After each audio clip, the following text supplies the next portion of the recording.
बांग्लादेश के खिलाफ home series में नए खिलाड़ियों को मौका मिलने का इम्कान है, जबकि कई सीनियर खिलाड़ियों की छठी होने जा रही है। नून उन्ना, अब्दुल्ला शफीक, सलमान अली आगा और सऊद शकील टीम के ऐसे खिलाड़ी हैं जिनकी फाइनल 11 में शमूलियत यकीनी है।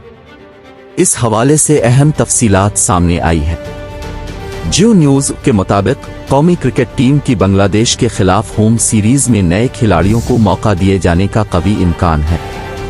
T20 वर्ल्ड कप में कौमी टीम की बदतरीन कारकर्दगी और पहले राउंड से ही आउट होने के बाद क्रिकेट टीम कड़ी तनकीद की जद में है। पाकिस्तान क्रिकेट टीम को बांग्लादेश के खिलाफ ICC टेस्ट चैंपियनशिप के मैच अब अपने होम ग्राउंड पर खेलने हैं, जिसके स्क्वाड के लिए सिलेक्शन कमेटी ने टेस्ट टीम के कप्तान शान मसूद और कोच जेसन गिलेस्पी के साथ मशावरत शुरू कर दी है।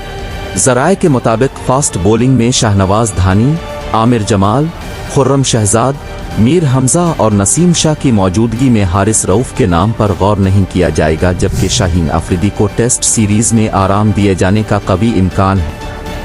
T20 और वनडे टीम के कप्तान बाबर आजम के हवाले से भी उन्हीं खतूत पर गुफ्तगू हो रही है, जबकि टेस्ट कप्तान शान मसूद होम सीरीज में विकेटकीपर मोहम्मद रिजवान की जगह साबिक कप्तान सरफराज अहमद के साथ जाने की ख्वाहिश रखते हैं। चेयरमैन PCB मोहसिन नकवी ने बांग्लादेश के खिलाफ नए खिलाड़ियों को मौका देने की बात की है, जिसके बाद कभी इम्कान है कि बांग्लादेश के खिलाफ होम सीरीज में नए और नौजवान खिलाड़ियों को मौका दिया जाएगा।